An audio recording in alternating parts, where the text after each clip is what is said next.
I never thought I'd get married again at 44, but life has a way of surprising you. My name is Dorothy, and I met Robert at a colleague's retirement party. He was charming, successful, and 2 years older than me. After my first marriage ended, I'd focused on raising my daughter Emily, never expecting to find love again. But Robert changed all that. We clicked immediately, sharing the same dry sense of humor and love for quiet evenings at home. We both had our baggage, me with my daughter Emily, and him with Jessica. Emily was 22 then, already dating her boyfriend Mark seriously. Jessica was about the same age, living on her own and working at a marketing firm downtown. I remember being so nervous about meeting her, wanting to make a good impression. That first meeting should have been a warning sign. Jessica barely looked at me, spending most of the dinner texting on her phone. When Robert asked her what she thought of me later, she just shrugged and said, "She's fine, I guess." Robert and I decided to keep things simple when we got married. No big ceremony, just a quiet affair at City Hall with our closest family members. We celebrated at a small restaurant afterward, nothing fancy, but it felt perfect to me. Emily was there, beaming with happiness for me. Jessica showed up late and left early, claiming she had work commitments. Living together in Robert's apartment took some adjustment. Emily visited often for dinner, and she and Robert got along great. He'd help her with career advice, and they'd joke around like they'd known each other forever. But Jessica, that was a different story. "Hi Jessica, how's work going?" I'd ask when she'd come over. "Fine," she'd reply, not even looking up from her phone. "I made your favorite pasta, the one your dad mentioned." Not hungry. Every conversation was like pulling teeth. I tried everything, asking about her job, her hobbies, her friends. Nothing worked. She'd answer in monosyllables if she bothered to answer at all. One evening, I was heading to the kitchen when I overheard Jessica talking to Robert in his study. The door was slightly ajar, and I know I shouldn't have listened, but I couldn't help myself. "Dad, I just don't get what you see in her," Jessica was saying, her voice dripping with disdain. "She's so basic. Nothing like Mom. Have you seen how she dresses? Total simpleton." I waited for Robert to defend me. He just sighed and said, "Honey, give her a chance. She makes me happy." I walked away quietly, my heart heavy. I'd always known I wasn't some sophisticated socialite, I'm just an ordinary woman who tries to be kind and genuine. But hearing Jessica's words hurt more than I expected. I was washing dishes one Sunday afternoon when Emily burst through the door, practically bouncing with excitement. Her cheeks were flushed, and her eyes were sparkling in a way I hadn't seen since she was a little girl. Mom, she grabbed my wet hands, not caring about the soap suds. "Mark proposed." I dropped the plate I was holding back into the sink and pulled her into a tight hug. "Oh, sweetheart. Tell me everything." We sat at the kitchen table, and Emily told me all about how Mark had taken her to the spot where they had their first date. Robert was at work, which was probably for the best. This was a moment just for us. He got down on one knee. "Mom," Emily said, showing me the ring. "And you know what I thought about right after I said yes?" I shook my head, smiling at her enthusiasm. "Your wedding dress. The one I used to try on when I was little.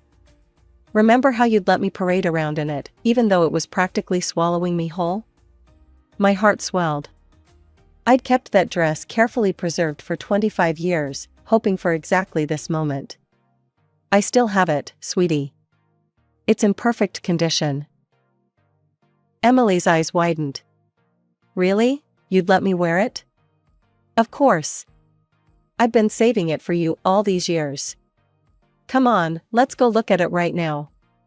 We spent the next hour in my walk-in closet, carefully taking the dress out of its preservation box. Emily's eyes welled up when she saw it. The intricate beadwork still sparkled, and the silk was as creamy white as the day I'd first worn it. "Mom, it's even more beautiful than I remembered," she whispered, running her fingers over the fabric. "And you said this was from that famous designer, right? The one who just passed away last year?" I nodded. Yes, it was one of his early pieces. I saved for months to afford it. $3,000 was a fortune back then. A few days later, I was scrolling through my social media feed when I saw Emily's post. My daughter had always had a flair for the dramatic, and this announcement was no exception. In 6 months, I'll be walking down the aisle in something incredibly special, she'd written. My mom's vintage wedding dress from one of fashion's most legendary designers. Starting a new family tradition, all the women in our family will wear this piece of history. Can't wait to share photos of my beautiful mom in her youth, wearing this dress, alongside my wedding photos. Vintage bride, family tradition, designer. The comments started pouring in immediately. Emily's friends were going crazy over it. Oh my god, isn't that the designer whose vintage pieces are selling for like $50,000 now? You're so lucky. That dress must be worth a fortune. Please tell me you'll post the side-by-side photos. That's such a cool tradition. Emily responded to them all, clearly enjoying the excitement. When someone asked about the original price, she wrote, "Mom spent about $3,000 on it back then. Best investment ever, right?" As I read through the comments, I couldn't help but smile at my daughter's enthusiasm. But something in the back of my mind nagged at me, a strange feeling that this social media post was going to cause trouble. I just didn't know how right that feeling would turn out to be. It was a quiet Thursday afternoon when the doorbell rang. Robert was at work, and I wasn't expecting anyone. When I opened the door and saw Jessica standing there, I almost didn't believe my eyes. In the 3 years I'd been married to Robert, she had never once come to see me when her father wasn't home. "Can I come in?" she asked, her tone unusually polite. "I need to talk to you about something." I stepped aside, still trying to process this unexpected visit. "Of course. Would you like some coffee?" "No, thanks." She walked straight to the living room and sat down, her designer purse perched perfectly on her lap. Something about her demeanor made me nervous. She seemed too composed, too deliberate. "I saw Emily's post," she said without preamble, her fingers fidgeting with the clasp of her purse. "About the wedding dress." "Oh?" I sat down across from her, wondering where this was going. Jessica had never shown any interest in anything related to Emily before. "My wedding is in 4 months," she continued, looking directly at me for what felt like the first time ever. 2 months before Emily's. I nodded, still not quite following. "Yes, Robert mentioned that. The planning is going well, I hope?" Jessica leaned forward slightly. "I want to wear the dress." The words hung in the air between us. For a moment, I thought I'd misheard her. "The designer dress," she clarified, as if I might not understand. "The one Emily posted about. I want to wear it at my wedding."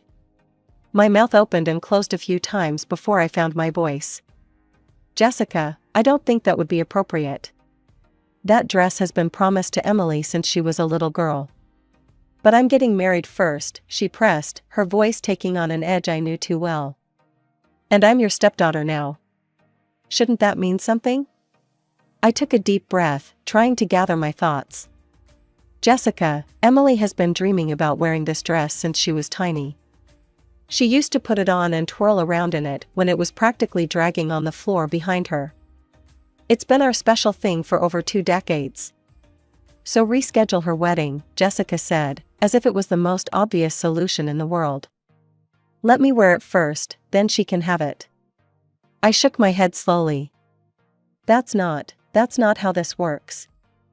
Emily and Mark have already booked their venue, sent save the dates. But listen, if you really want to wear the dress, maybe you could consider moving your wedding to after Emily's? Then you could. Are you seriously suggesting I postpone my entire wedding? Her eyes narrowed. Think about it logically, I tried to reason with her.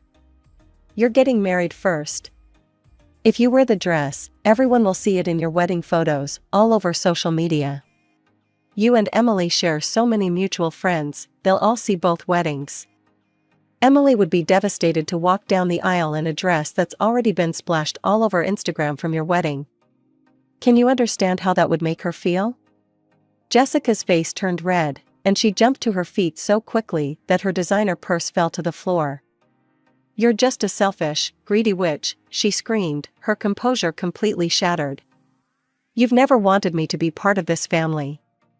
You probably get some sick pleasure from saying no to me." I stood up too, stunned by the sudden outburst. "Jessica, please, that's not. Save it." She was practically shaking with rage now.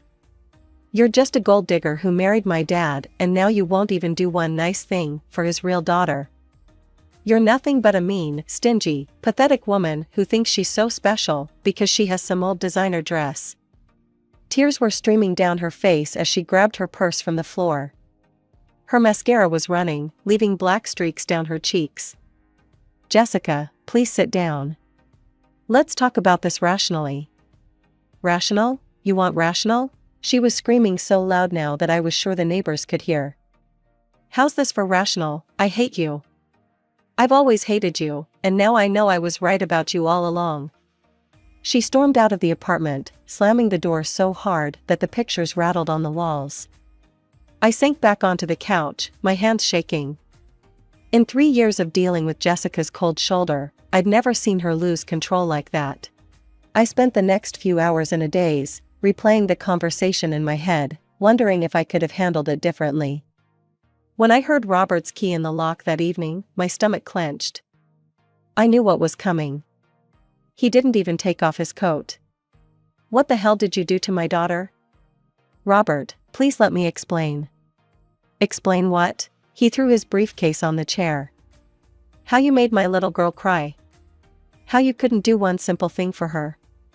I took a deep breath. "It's not simple, and you know it. That dress has been promised to Emily since she was a child.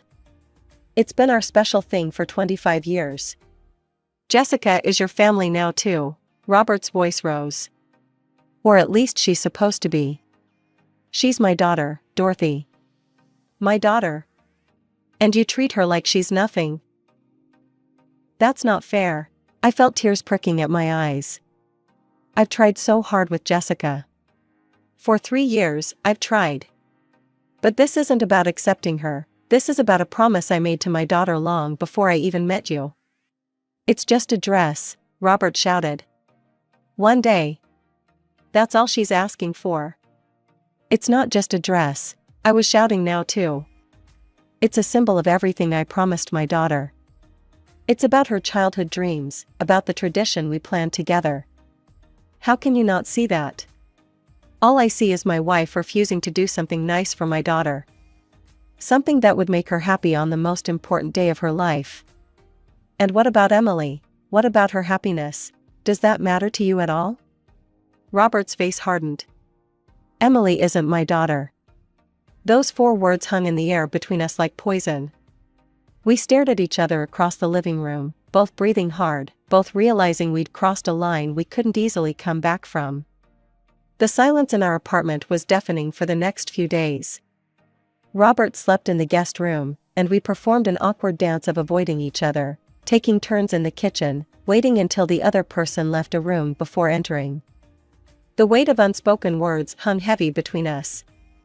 One evening, as I was making dinner, Robert came into the kitchen and stood there, looking tired and worn. Neither of us spoke for a moment, just listening to the sound of pasta boiling on the stove. "Robert," I finally said, turning down the heat. "I think I have a solution." He looked at me warily, but pulled out a kitchen chair and sat down. It was the first time we'd properly faced each other in days. "There's this seamstress I know, Maria Rodriguez. She's incredible, one of the best in the city. She could make Jessica a dress that's inspired by mine. Same style, same elegance, but uniquely hers." Robert's expression softened slightly, so I continued. "Maria uses the finest materials, French lace, Italian silk. She's made dresses for some of the wealthiest families in town. My friend Sarah's daughter had her make her wedding dress last year, and it was absolutely stunning. Everyone at the wedding thought it was a designer piece." "How much would something like that cost?" Robert asked, his voice less harsh than it had been in days. "Don't worry about that," I said quickly. I want to pay for it. It would be my wedding gift to Jessica. I really want to make this right, Robert. I want to show Jessica that I care about her happiness too. I could see hope flickering in Robert's eyes. He reached for his phone. Let me call her right now. This could work. This could really work. I held my breath as he dialed Jessica's number and put it on speaker. She answered on the third ring. Dad? Honey, listen. Dorothy has a great idea. There's this amazing seamstress who could make you a dress just like. Are you kidding me? Jessica's voice cut through the kitchen like a knife. A knockoff? You want me to wear some cheap copycat dress made by some random local seamstress? Jessica, she's actually very well known, I tried to interject. Shut up, she screamed through the phone. I don't want to hear your voice. I want the dress. The designer dress. Not some pathetic imitation from some nobody dressmaker. Sweetheart, just listen, Robert attempted. No, you listen. I need that dress. That exact dress. I'm not walking down the aisle in some bargain basement reproduction. God, I can't believe you're even suggesting this. Jessica, please. This is insulting. I'd rather wear a trash bag than some fake version of that dress. Don't call me back unless you're going to tell me I can have the real thing. The call ended abruptly, leaving Robert and me sitting in stunned silence at our kitchen table. The pasta was boiling over on the stove, but neither of us moved to turn it off. The next morning, I was making coffee when Robert's phone rang. He glanced at the screen and immediately put it on speaker. Hi, Dad, Jessica's voice filled the kitchen. She sounded calmer than yesterday, almost calculated. I've been thinking about this whole situation. Robert shot me a hopeful look. Yeah? What's on your mind, sweetheart? Well, since your wife is being so difficult about the dress, I noticed how she refused to use my name. I found another solution. I found this amazing designer dress. It's perfect, actually better than that old one she's hoarding. That's great, honey, Robert smiled. Problem solved then? Almost. It's $20,000. I nearly dropped my coffee mug. I figure since she won't give me the dress, you can just give me the money instead. It's only fair, right? I watched Robert's face carefully, expecting him to laugh it off. Instead, he was nodding thoughtfully. Let me think about it, honey. We might be able to work something out. That's when I lost it. Are you out of your mind? I exploded. $20,000? 20,000? Robert covered the phone with his hand. Dorothy, please. No, you please. I was shaking with anger now. You're already paying for her entire wedding. The venue, the catering, the flowers, everything. And the 2-week honeymoon in the Maldives. Have you completely lost your mind? Jessica's voice came through the speaker. Oh great, she's there. Always trying to control everything. This is insane, I continued. This isn't about the dress anymore. This is emotional manipulation, and you're falling for it. Robert's face darkened. None of this would be happening if you'd just given her the dress in the first place. One day, Dorothy. That's all she wanted, one damn day. Oh, so this is my fault? Your daughter throws a tantrum and demands $20,000, but somehow I'm the unreasonable one? Yes, it is your fault. He was shouting now too. You're the one who started all of this. You're the one who couldn't make one small sacrifice for my daughter's happiness. Small sacrifice? You want me to betray a promise I made to my daughter 25 years ago, and you call that a small sacrifice? Dad, Jessica's voice cut in, are you going to let her talk to you like this? Something snapped inside me. Without another word, I walked to our bedroom and pulled out my suitcase. Robert followed me. What are you doing? What does it look like? I started throwing clothes into the suitcase. I'm leaving. I'm going back to my old apartment. You're being ridiculous. No, what's ridiculous is that you can't see what's happening here. What's ridiculous is that you're willing to throw away our marriage over a spoiled tantrum and $20,000. Dorothy, stop. But I was already zipping up the suitcase. I grabbed my purse, my keys, and walked to the door. The last thing I heard as I left was Jessica's voice from the phone. Dad? Are you still there? About that money. I hadn't planned on looking at Jessica's wedding photos. In fact, I'd been avoiding social media entirely since I moved back to my old apartment. But one evening, after a glass of wine, curiosity got the better of me. The photos appeared perfect, of course. Jessica stood beaming in a clearly expensive dress, all lace and crystals, probably worth every penny of that $20,000. Her father stood proudly beside her, and I felt a pang in my chest seeing Robert in his tuxedo, smiling like nothing was wrong in the world. Then I saw Jessica's caption beneath the main photo collection. The most perfect day of my life. My heart is so full knowing that everyone who truly loves me was there to share this magical moment. No drama, no negativity, just pure joy and love. So grateful that nobody who wanted to spoil this special day was present. Perfect wedding, true love, family first. My fingers tightened around my wine glass as I read it. The dig was obvious, subtle enough to seem innocent to outsiders, but clear as day to me. What hurt more than her words, though, was seeing Robert's like on the post. He knew exactly what she meant, and he'd endorsed it. 2 months crawled by. I threw myself into helping Emily with her wedding preparations, grateful for the distraction. She'd sent Robert an invitation, complete with a handwritten note telling him how much his presence would mean to her. He never responded. The morning of Emily's wedding dawned bright and clear. As I helped her into my dress, our dress, I couldn't hold back my tears. Mom, don't cry, Emily laughed, though her eyes were wet too. You'll ruin your makeup. Happy tears, baby, I assured her, adjusting the vintage lace around her shoulders. Just happy tears. The dress fit her perfectly, as if it had been made for this moment. The same dress I'd worn 25 years ago, the one she'd played dress-up in as a little girl. Seeing her in it now, radiant and grown up, made every bit of drama worth it. I can't believe I'm finally wearing it for real, she whispered, turning to look in the mirror. It's even more beautiful than I remembered. The ceremony was everything we'd dreamed it would be. Emily practically floated down the aisle, the vintage silk rustling softly with each step. Mark's face when he saw her, that look of pure love and awe, made my heart soar. I kept glancing at the empty seat where Robert should have been, but I refused to let his absence dim the joy of the day. This was Emily's moment, the fulfillment of a childhood dream, and nothing could spoil that. During the reception, I watched my daughter twirling on the dance floor in my dress, laughing and happy, surrounded by people who truly loved her. No snide comments, no hidden agendas, no drama, just pure, uncomplicated joy. It's been 4 months since Emily's wedding.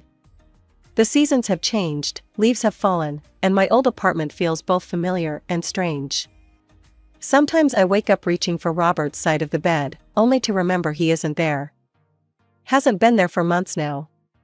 Last week, I finally packed away my own wedding photos, the ones from that simple ceremony at City Hall with Robert. They'd been sitting in a drawer since I moved back here, like a question I wasn't ready to answer. As I tucked them into a box, I found myself wondering if he ever thinks about that day, about how happy we were before a wedding dress of all things tore us apart. Emily visits often. She and Mark are settling into married life beautifully, and seeing her happiness helps confirm that I made the right choice. Yesterday, over coffee, she asked if I regretted not giving Jessica the dress. No, I told her honestly. Some promises need to be kept, no matter the cost. She squeezed my hand and said, "I'm sorry it cost you your marriage, Mom." But did it? Was it really the dress that ended things, or did it just expose cracks that were already there? Robert and I haven't spoken since Emily's wedding. No calls, no texts, not even through lawyers. Just silence. He hasn't made a single attempt to reach out, to try to understand my side of things, to find a way forward together. Sometimes, when I'm alone at night, I imagine him picking up the phone, finally ready to talk. I picture us working through this, finding our way back to each other. After all, we did love each other once, deeply, genuinely. Part of me still does. But I won't be the one to make that first call. I offered solutions. I tried to compromise. I even offered to pay for a beautiful custom-made dress for Jessica. What more could I have done? Some might say I'm being stubborn, that pride isn't worth losing a marriage over. But this isn't about pride, it's about standing up for what's right, about keeping your word, about teaching your children that their dreams and feelings matter. The wedding dress hangs in Emily's closet now, wrapped in tissue paper and memories. Sometimes I think about how something so beautiful, something meant to symbolize love and tradition, became the catalyst for so much pain. But then I remember Emily's face when she wore it, the way she glowed walking down the aisle, and I know I'd make the same choice again. Maybe someday Robert will understand that. Maybe someday he'll realize that true love means supporting each other's principles, not just giving in to demands. Maybe someday we'll find our way back to that simple happiness we had before. But until then, I'll be here in my old apartment, living with my choice. Because sometimes doing the right thing means walking a lonely path. And sometimes love means knowing when to stand your ground, even if it means standing alone.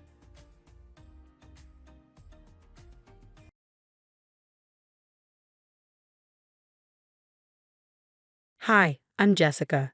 Before I dive into my story, please take a moment to like and subscribe for more tales just as wild and unbelievable as mine. It all began when my Aunt Carol invited me on what she called a special trip to Las Vegas. I was just 16, buzzing with excitement and completely oblivious to her true intentions. Carol had always been the fun aunt, the one who'd whisk you away on adventures and make every moment feel like a scene out of a movie. Naturally, I jumped at the opportunity. "We're going to have the best time, Jessica," Carol said, her eyes sparkling with what I now realized was not just excitement, but desperation. "Just you and me, a girl's trip to remember." As we packed our bags, my parents seemed uneasy. My mom pulled me aside, her voice tinged with concern. "Are you sure about this, honey? Las Vegas isn't exactly a playground." I brushed off her worries with a laugh. "Mom, it's Carol.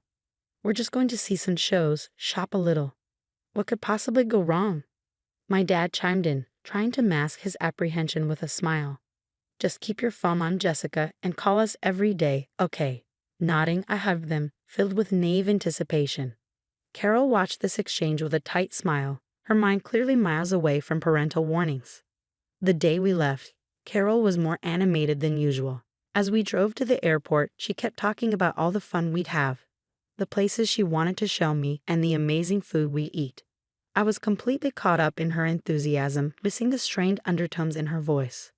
"First thing we do is hit the Strip. You're going to love it, Jessica.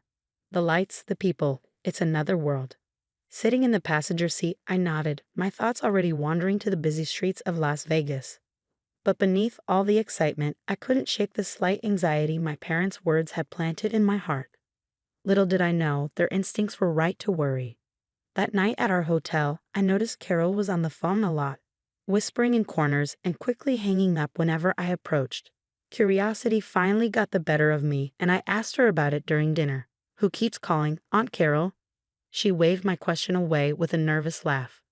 "Oh, just confirming our plans here, making sure everything is perfect for us." Her evasive answer did little to ease the unsettling feeling growing inside me, but I pushed those doubts aside, telling myself it was just jitters about being in a new city. If only I had listened to that inner voice warning me of the storm that was about to break. Walking through the vibrant buzz of Las Vegas, I was riding a high of lights and sounds, completely oblivious to the schemes unfolding behind Carol's enthusiastic facade. Our hotel was opulent, the kind of place where dreams are made, not shattered. But my dream was about to crack wide open. "Let's check out some venues tomorrow, Jessica. It'll be fun," Carol said, her tone too chirpy, her smile a stretch too wide. Nodding along, I felt unease nudge me again. Something was off. Her excitement seemed forced, like she was playing a part. That night, as Carol slipped out to meet an old friend, curiosity got the better of me. I decided to explore our suite a bit. That's when I found it, an envelope casually tucked away in her suitcase. Inside, my hands trembled as they pulled out a marriage certificate and a fake ID with my face, my name. But the wrong age, 18. I stared in disbelief as the room spun and the pieces clicked together. No, this can't be right, I muttered to myself, heart pounding. Just then, I heard Carol's voice from the balcony, her words slicing through the night air. Yes, everything's set for Friday. You have my word. Once it's done, we're square. Peeking through the curtains, I saw her pacing, phone to ear, while a shadowy figure below nodded from the darkness. But what if she doesn't agree? Carol's voice cracked with desperation. Don't worry about Jessica, she won't even know what hit her until it's too late. My breath caught in my throat. I was the payment for what? Panic clawed at me as the reality of her betrayal sank in. I wanted to scream, to run, but I stood frozen, eavesdropping on my own life being bartered away. You better keep your end of the deal, Carol, the man's voice threatened, or it won't be just her you have to worry about. The threat was palpable. I had to act, I had to escape, slipping away from the balcony. I grabbed my phone, my fingers trembling as I dialed my parents. Mom, Dad, you need to listen to me. Please, something's very wrong with this trip, I whispered, every word heavy with fear. As I explained, my mom's voice cut through, sharp and urgent. Hold on, Jessica. We're calling the police. Don't hang up, stay with me. The minutes dragged on like hours as I poured out everything. The fake ID, the marriage plot, the menacing man below. My parents' voices, once soothing lullabies, were now lifelines pulling me back from the brink. We're here with you, Jessica. Help is on the way. Just stay safe until they get there. Nodding to their voices, I realized this wasn't just a betrayal. It was a wake-up call. As I awaited rescue, hidden in the shadows of that lavish room, I understood that the bright lights of Las Vegas could blind you to the darker deals done in its alleys and suites. My trust had been gambled away by the one person I never suspected would fold. Now it was my turn to play a smarter game, to survive. The moment I ended the call with my parents, reality hit hard. I was alone in a city that felt like it chewed up secrets and spat them out as scandals. The walls of our lavish hotel room, once symbols of a dream vacation, now felt like the bars of a gilded cage. My heart raced as I scrambled to find a hiding spot. I rushed into the bathroom, my sanctuary, locking the door with shaky hands. Think, Jessica, think, I murmured, trying to calm my racing thoughts. The sounds of Las Vegas buzzed faintly beyond the walls, oblivious to the nightmare unfolding in my room. Suddenly, a knock jolted me. Jessica, sweetie, open up. Let's talk about this. Carol's voice, usually warm and inviting, now oozed with a chilling sweetness. No way, Carol. I know everything. The police are coming, I shouted, my voice more confident than I felt as it echoed off the bathroom tiles. Jessica, you're misunderstanding things. Let's discuss it like a family, she urged, her voice cracking with Fox's concern, but the undercurrent of urgency betrayed her true intentions. I clutched my phone like a lifeline, texting my mom to keep her updated. The pounding started, fists against the door, as Carol's pleading turned to angry demands. Open this door, or I'll break it down. Stay away from me, my reply was a scream, every ounce of trust in Carol shattered by her deceit. The minutes stretched into an eternity, each second a tick of tension.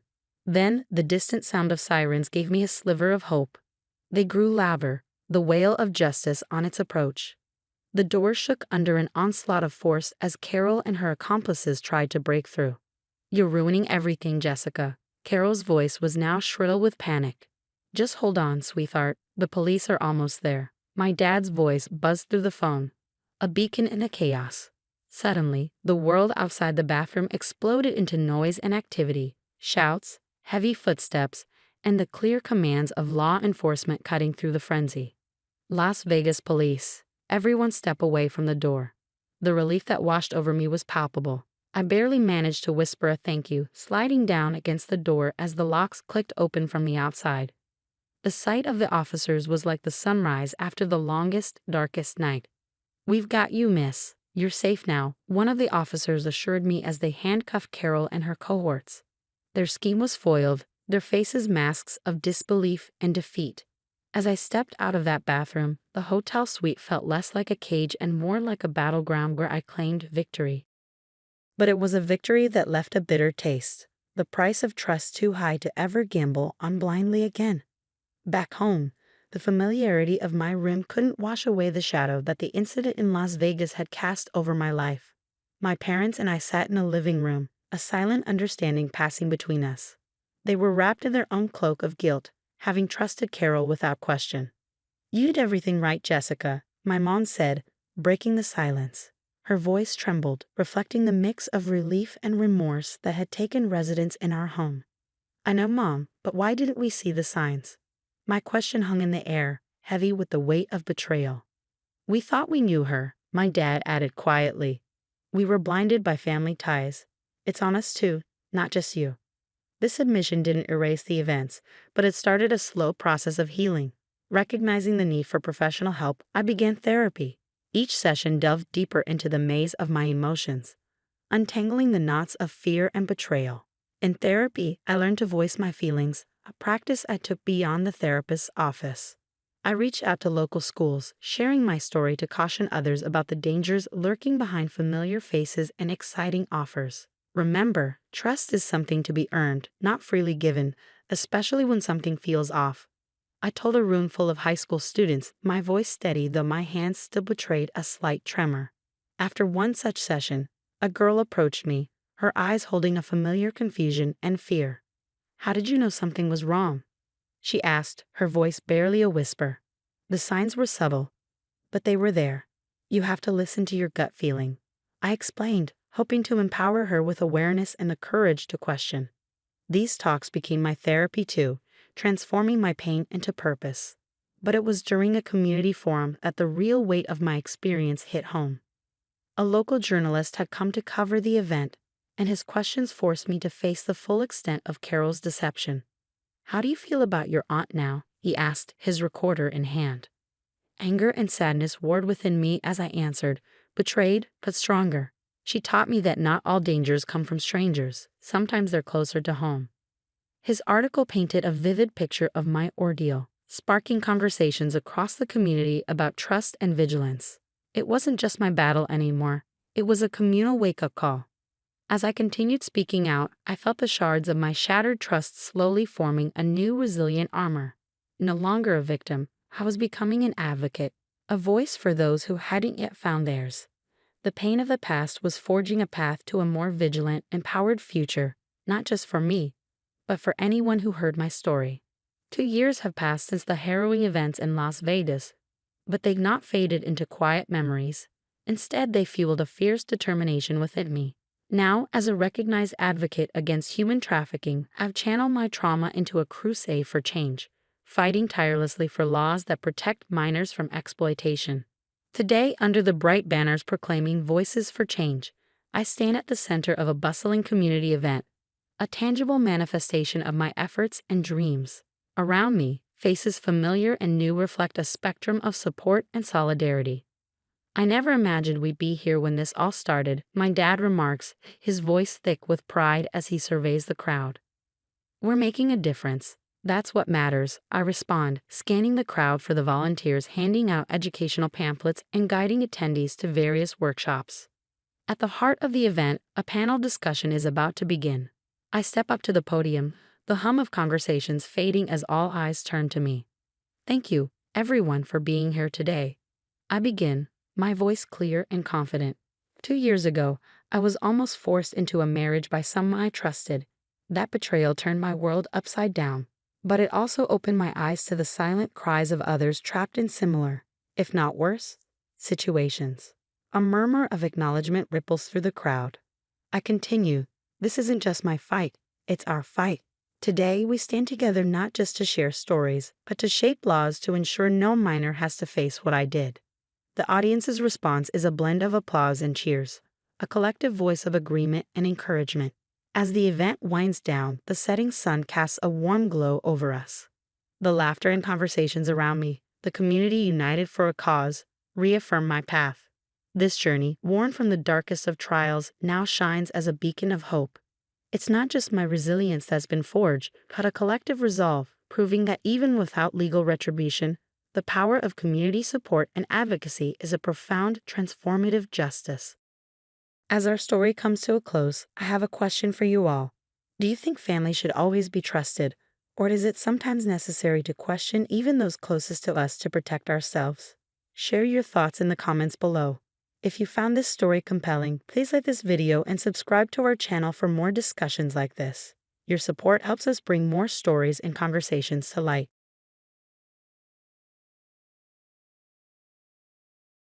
Hi, I'm Ethan, a 38-year-old software engineer who usually prefers to stay behind the scenes.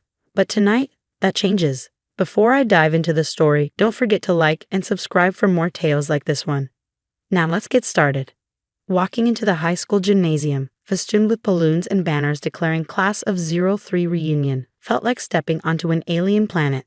Vanessa had been buzzing with excitement all week, eagerly sharing stories of her teenage years filled with drama and old flames. Me? I would have been perfectly content at home with a good book and our cat, Whiskers.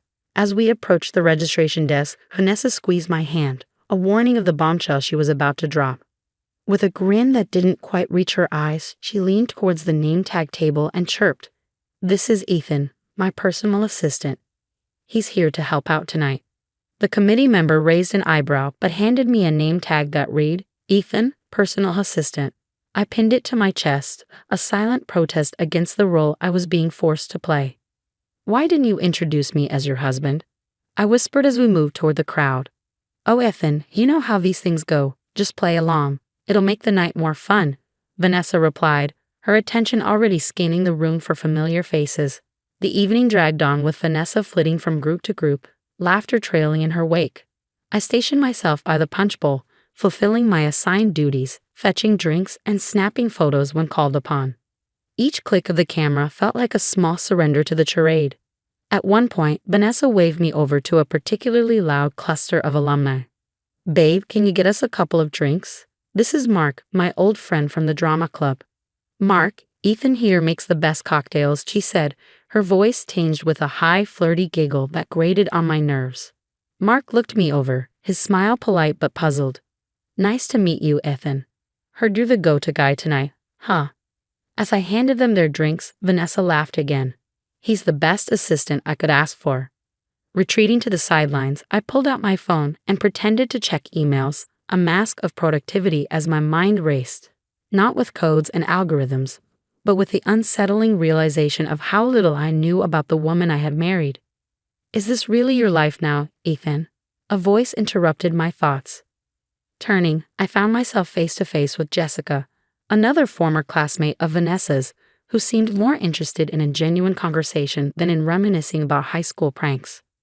"Yeah, tonight it seems so, but normally I'm the CEO of a tech startup. We're actually doing quite well, developing AI-driven solutions for small businesses," I explained, the truth bringing a small sense of comfort. Jessica's eyebrows shot up. "Really? That's impressive. Why on earth would Vanessa introduce you as her assistant?" Shrugging, I sipped my drink, the ice clinking against the glass like a timer counting down the evening. "I guess she thought it would make for an interesting story. Honestly, I'm just trying to make it through the night." Laughter, a perfect backdrop for the shifting dynamics of the evening, filled the air as I navigated through groups of Vanessa's classmates. The topic of my tech ventures followed closely, drawing more interest than high school memories. "Ethan, I heard you're doing some big things in the tech world." "That's really cool," Linda, a former cheerleader, remarked as she joined the circle I was chatting with. "Yeah, it's been a challenging but rewarding journey. We're actually looking to expand our team soon," I shared, enjoying the genuine curiosity from the group. "Expansion, huh? Sounds like you might need some more hands on deck. What sort of roles are you looking to fill?" Derek, another classmate, asked, leaning in with interest. "We're mostly looking for engineers and developers right now, but there's always room for talent in other areas too," I explained, noticing more people eavesdropping on the conversation. As the group digested this information, Mark made his way over, his demeanor a mix of curiosity and slight desperation. "Hey, Ethan, I couldn't help but overhear. I've been doing some acting but I'm also looking to maybe shift careers. Do you think there might be a place for me in your company?" Mark's question hung in the air, drawing a few raised eyebrows from the surrounding crowd. I gave him a friendly nod. "We can always use people with diverse backgrounds. Why don't you send me your resume and we can see if there's a potential fit?" Really? That would be amazing. Thanks, Mark replied, his tone filled with relief and hope. From the corner of my eye, I noticed Vanessa watching the exchange, her smile faltering as she realized the attention had shifted away from her. The tide had turned, and as Vanessa's attempts to reclaim the spotlight floundered, the reunion transformed. It became less about past glories and more about future possibilities, with me unexpectedly at the center of these new discussions. The reunion's festive noise dwindled in my rearview mirror as I drove home alone. The evening's events were playing in my mind.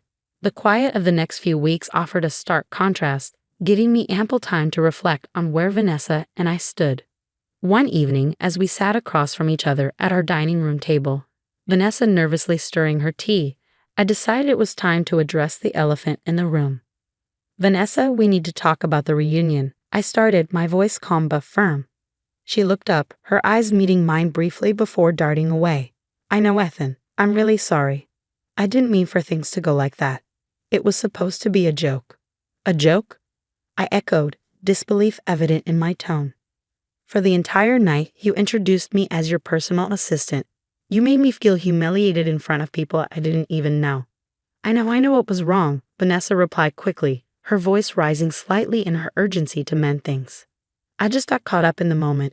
It won't happen again, I promise. Can we just forget it and move on? Forget and move on, I repeated, my patience wearing thin. It's not just about a single night, Vanessa. It's about the lack of respect you showed, for me, for us. She reached across the table, trying to grasp my hand, but I pulled away gently. I really am sorry, Ethan. What can I do to make it up to you?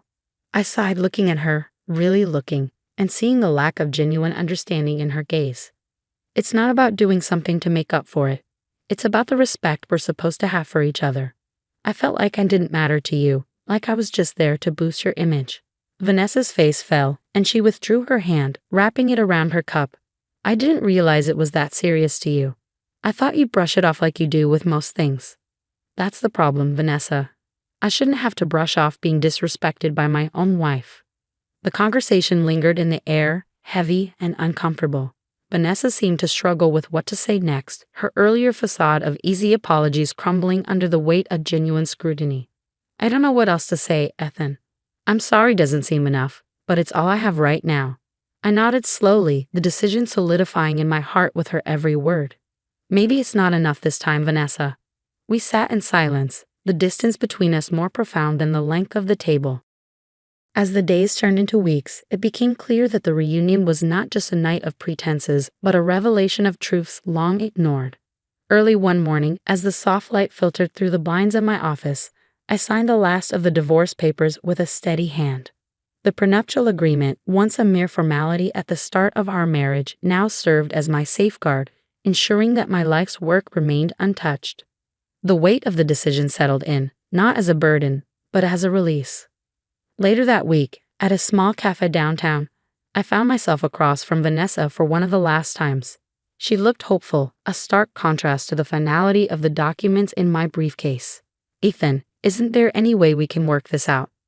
Vanessa pleaded, her voice soft, her eyes searching mine for a sign of the old warmth. I stirred my coffee, watching the swirls blend seamlessly, unlike our lives. I think we've gone past the point of fixing things, Vanessa. Some actions can't be undone or brushed away. But I've changed, Ethan. I've realized how wrong I was, she insisted, her hands clasped tightly around her cup. I'm glad to hear you've had some realizations, Vanessa, I replied evenly, but it doesn't change the history or the impact of your actions. I need to move on. Her gaze faltered, and she nodded slowly, resigned. I just thought maybe there was still something worth saving. Sometimes the best thing we can do is let go and allow each other to find happiness elsewhere, I said, feeling the truth of my words more deeply than I expected. The conversation dwindled, and we parted ways, a silent acknowledgement that some endings are just new beginnings in disguise. Over the following months, I immersed myself in new projects and hobbies, rediscovering passions I'd set aside during our tumultuous years together. At a tech conference, as I mingled among peers, the freedom of my new life was palpable. How's it going, Ethan? A colleague asked, clapping me on the shoulder. Better than ever, I responded genuinely, the ease in my smile reflecting the peace I'd found. It's amazing what a fresh start can do for you. Vanessa's attempts to reach out continued sporadically, but each message went unanswered. The decision to move forward alone was not made out of spite, but out of a necessity to respect my own boundaries and worth. As the conference wrapped up, I looked around at the faces of innovation and progress, my heart lighter. Life was full of challenges, but also full of opportunities for rebirth. As I walked out into the crisp evening air, I felt ready to embrace whatever came next, on my own terms. Ethan found freedom and a fresh start by standing up for his self-respect. What would you do in his situation? Would you have given Vanessa another chance or taken the same path as Ethan? Share your thoughts in the comments below. If you enjoyed the story, please like the video and consider subscribing for more content like this. Your support helps us bring more stories to life.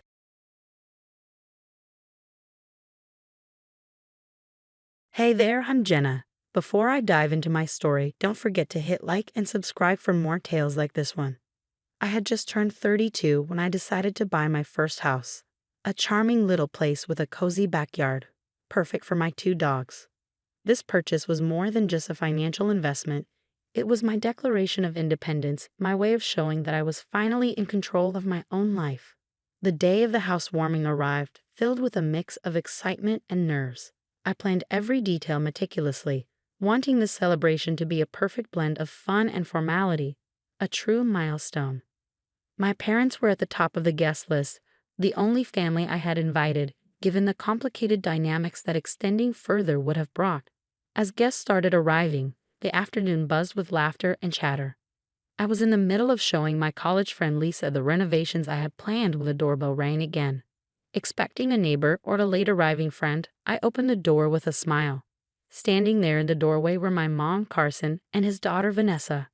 Carson gave me a wide grin that didn't quite reach his eyes, while Vanessa looked around my living room like she'd just stepped into a thrift shop. "Jenna, darling, I hope you don't mind us bringing a little extra company," my mom chirped, breezing past me with a flurry of apologies I barely absorbed. For a moment, I was too stunned to speak. "Mom, I thought it was just going to be us." I finally managed, my voice a mixture of confusion and irritation. "Oh, honey, I knew you wouldn't mind. Carson really wanted to see your place, and Vanessa's been so excited to meet you," my mother gushed, as if she hadn't just completely disregarded my explicit guest list. As the party went on, I tried to shake off the annoyance, telling myself it could still be a good day. But I was wrong. I would have chosen a different color here. "This shade is so 2010. Vanessa sneered, loud enough for a group of my friends to hear as they toured the living room. The room fell into an awkward silence, my friends exchanging glances. I felt my cheeks heat up with a mix of embarrassment and anger. This was supposed to be my celebration, my day to shine in my new home. I couldn't let her ruin it. Turning to face Vanessa, I forced a smile. "Well, Vanessa, not all of us need to follow the latest trends to feel good about our homes. Some of us prefer a more timeless approach," I shot back, my words sharper than I intended. The room erupted in a mix of surprised laughter and uncomfortable murmurs. "Why would anyone arrange their living room like this? It's almost like she's never heard of interior design," Vanessa quipped again. That was it. I couldn't hold back any longer. My friends, trying to hide their discomfort, looked on as I marched over to where Vanessa stood, a smug grin on her face. The room hushed, the tension palpable. "You know, Vanessa, if you have suggestions, I'm all ears, but maybe we could discuss them without you insulting my choices in front of my guests," I said, my voice calm but firm, the challenge clear. She blinked, taken aback, then scoffed. "I'm just saying what everyone's thinking. No need to be so sensitive," she replied dismissively. But the murmurs from the crowd told me they were not, in fact, thinking anything of the sort. My friends' faces showed a mix of support and anticipation, the air thick with awkwardness, but also a hint of solidarity for my stand. Just as I thought the ordeal with Vanessa was about to blow over, my mom pulled me aside, her expression fraught with anxiety and a plea I knew all too well. "Jenna, could we talk about something in private?" she asked, her tone soft, almost apologetic. In the quiet of the hallway, away from prying eyes and ears, she dropped the bombshell. "Honey, I know this is a lot to ask, but could Vanessa possibly stay with you for a while? Just until they sort out their living situation." The request hit me like a punch. "Mom, I can't do that." This is my space, and after tonight, it's clear Vanessa and I aren't exactly compatible, I said, my voice firm. My mother's face fell, her disappointment palpable. Jenna, she's struggling. You know how tough Carson can be on her. It would only be for a little while, she pressed, the weight of her expectation heavy on my shoulders. This was typical, her trying to bridge gaps by putting me in uncomfortable positions. But this was too much. Mom, no, I need to set boundaries. I can't have her stay here, not after how she's behaved. I'm sorry, but that's my final answer, I said, the finality in my tone unmistakable. The hurt in her eyes was something I hated to cause. But as she walked away, her shoulders slumped, I felt a mix of triumph and dread. Triumph because I had stood up for myself, dread because I knew this wasn't the end of it. As the party wound down and the last guest departed, I couldn't shake the feeling that I had just opened a new, unwelcome chapter in my life. The confrontation with Vanessa had been necessary, but it felt like I had stirred a hornet's nest. After everyone left, the house felt eerily quiet, the echoes of laughter replaced by a somber stillness. I began to clean up, the task mundane but grounding. Each plate I washed and every crumb I swept away felt like an attempt to clear the mess of the evening. Not just the physical debris, but the emotional turmoil that had spilled over. Later, as I lay in bed, the house dark and still around me, I replayed the evening in my mind. My spine tingled with apprehension at what was to come. Vanessa's smirk, Carson's disapproving glare, and my mother's disappointment haunted the edges of my thoughts. As sleep finally claimed me, I clung to the hope that perhaps the fallout wouldn't be as bad as I feared. But deep down, I knew better. This was just the beginning, and the repercussions of my refusal would ripple out farther than I could have imagined. The next morning started ordinarily enough: coffee, a quick scroll through emails, and a to-do list for the day ahead. But that normalcy shattered with a ping from my phone, a security alert from my home system. Panic tightened in my chest as I viewed the live feed. Someone was at my house. I rushed home, my mind racing with possibilities, but nothing prepared me for the scene I encountered. The locks had been changed. My key was useless against the new mechanism. Peering through the window, my blood boiled as I saw Vanessa lounging on my sofa, a smug smile on her face. "What are you doing in my house?" I shouted through the door. The door swung open, and there stood Carson, his grin wide and unwelcoming.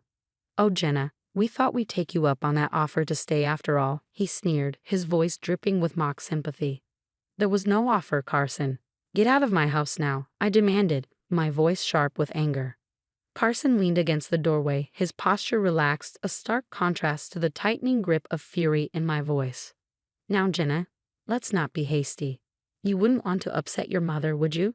Remember her issues with the police?" His words hit their mark. He knew exactly how to manipulate the situation, using my mother's traumatic history with law enforcement to deter me. My mother had always been terrified of any involvement with the police, a fear born from a deeply troubling incident in her past. Carson was aware of this and wielded that knowledge like a weapon. But I couldn't let that stop me. This was my home, my sanctuary. Taking a deep breath, I pulled out my phone. "I'm calling the police, Carson. You can't just break into someone's house and change the locks," I said, my voice steady despite the turmoil inside. His smirk faltered, a flicker of uncertainty crossing his face as I dialed. Within minutes, the sound of sirens filled the street. The police arrived swiftly, their questions pointed and direct. Carson and Vanessa's attempts to spin the situation fell flat against the legal reality of their actions. "I have every right to secure my property," Carson argued, his confidence waning under the officer's unimpressed gaze. "The locks were changed without permission, and she was not notified," one officer noted, scribbling in his notebook. The law was clear, and my unwelcome guests had no leg to stand on. The eviction was quick. Carson and Vanessa were escorted out, their protests muted by the firm instructions of the police. Watching them leave, a mix of relief and sorrow washed over me. Relief that my home was mine again. Sorrow for the inevitable fallout this would cause with my mother. As the police finished their report, one officer lingered. "Are you going to be okay?" he asked, his tone genuine. I nodded, though my heart was heavy. "Yes, thank you. I didn't have a choice." He offered a sympathetic smile before leaving. The door closed behind him, and I was alone in the quiet aftermath. The space felt larger and emptier somehow. I walked through each room, reaffirming my presence in the space that was almost taken from me. The weight of the day's events pressed down on me, a reminder of the battles I still faced. Carson and Vanessa might be gone for now, but I knew this wasn't over. The consequences of the day would ripple through my family, possibly irreversibly. Yet despite the turmoil, a stubborn flame of defiance flickered within me. This was my home, and I would fight for it, no matter the cost. The silence of the evening was shattered by the sharp ring of my phone. My heart sank as I saw my mom's name flash across the screen. I braced myself, knowing this conversation was inevitable. "Mom," I answered, my voice a whisper of apprehension. "Jenna," she began, her tone thick with emotion. How could you? How could you do this to Carson and Vanessa after everything they've been through?" Her words stung, and I struggled to keep my voice steady.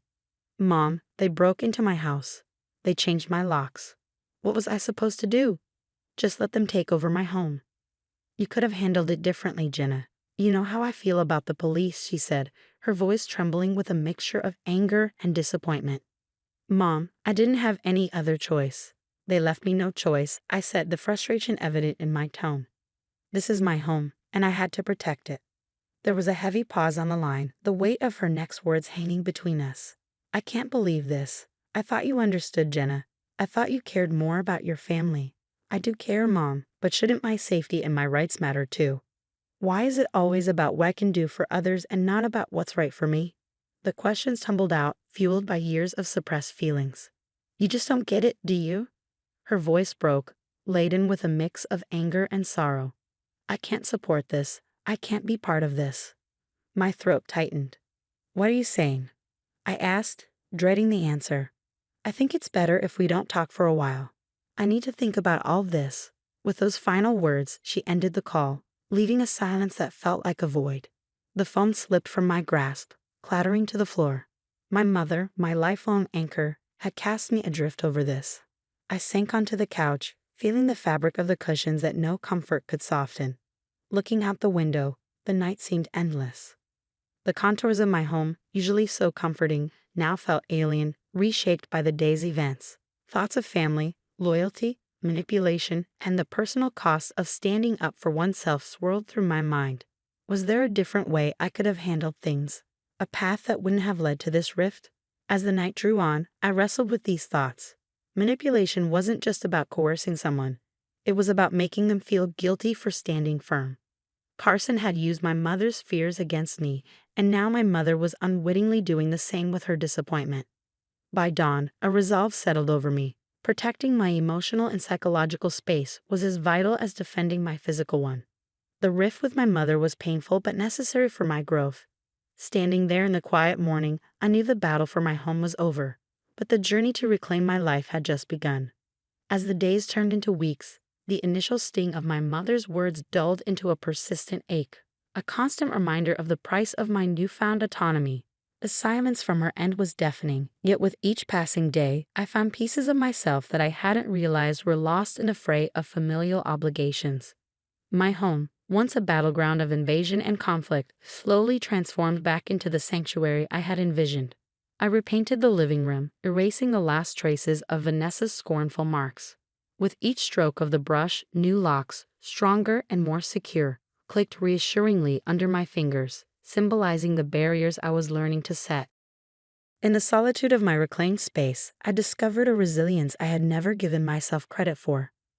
My friends and neighbors, aware of the ordeal, rallied around me. Their support was a balm to the isolation inflicted by my family's absence.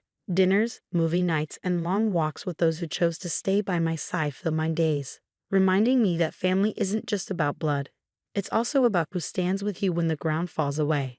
The fate of Carson and Vanessa remained a distant murmur in my life, their paths diverging from mine in the wake of the eviction. Rumors of their struggles occasionally reached me through mutual acquaintances, but they no longer held sway over my emotions. My focus was on rebuilding, on fortifying the life I chose rather than the one imposed upon me.